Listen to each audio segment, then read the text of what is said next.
Bryan, and I like coffee. My goal tonight is to provide for you the most fruit-fruit, romantic, nostalgic, the most lie down in the field of tulips and daisies with your moleskine, writing sonnets and calligraphy view of coffee that I possibly can in the next 380 seconds. So I know what y'all are thinking right now. But Bryan, there's an elephant, and that elephant is in this room. Are you going to even know what's going on? Okay, we are indeed going to talk about 20th century German philosophy, because what conversation about coffee is complete without some German existentialism? Throughout time, the philosophers have somehow convinced the world that they can create a living by asking insanely absurd and ridiculously impractical questions. One such man, he's a German, Martin Heidegger, found a living by asking the question, what is the being of being? As if that question makes any sense at all. So he set out to solve it. And he wrote a book, Sein und Zeit. And in Sein und Zeit, he posited that human existence is different because it exists between the two polarities of non-being. We as humans travel from the non-existence of pre-existence, before we weren't, and we travel always towards the non-existence of death. After we are, we aren't. Humans, and their existence is unique because it's now. All human endeavor, all human joy and flourishing and happiness is momentous. It's punctiliar. It is existential. That's what existentialism is. And folks, coffee is existentialism. Coffee is unique amongst all food and beverage in the world because it's momentous, because it's very time-centered, because it's existential. So, before we get going, I want to introduce you to a lady. Not this lady. This lady. Her name is Nelly Hurtado. Nelly Hurtado farms coffee. Nelly Hurtado farms coffee extraordinarily well because she has an uncompromising, unflinching, unwavering commitment to the quality of the products that she produces, and it shows in everything that she does.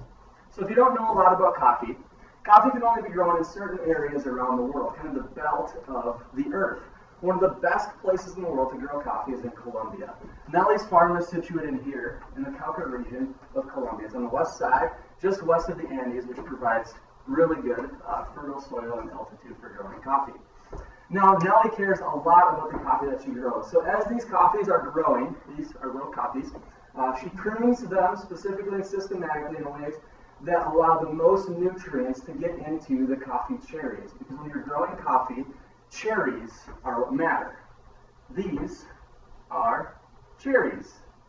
As these plants mature and grow, these cherries will ripen. And what Nelly does is she sends out her farm hands to harvest all of this coffee, and they pick every individual cherry by hand, grabbing all the ones that are ripe and not the ones that aren't ripe, because they'll develop differently. And if they pick unripe ones, they're fired, because Nelly cares about coffee.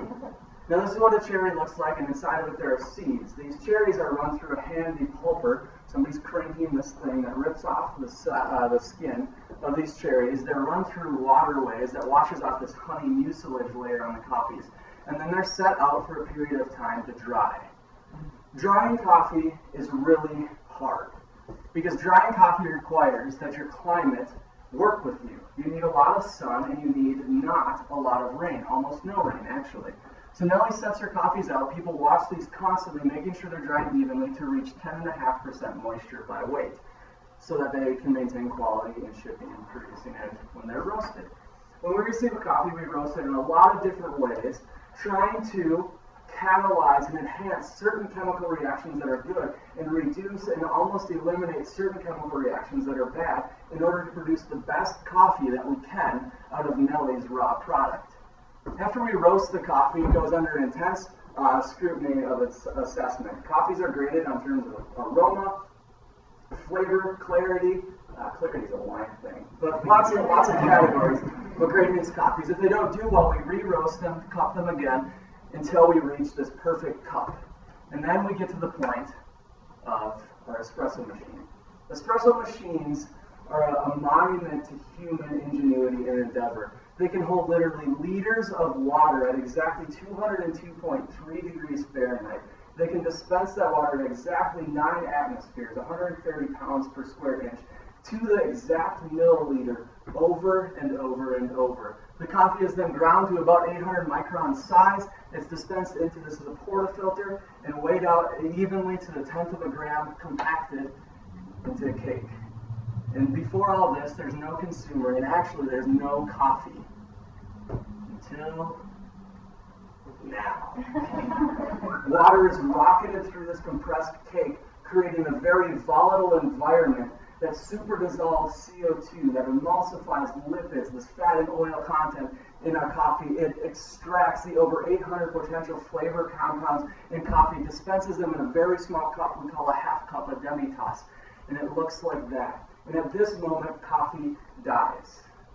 It stops living. This layer on the top is called crema. It's very unstable. It has gas in it that pops almost immediately as it's brewed, and it has a shelf life of roughly a minute before it is no longer espresso because it doesn't have crema. Espresso is existentialism. Espresso is human existence.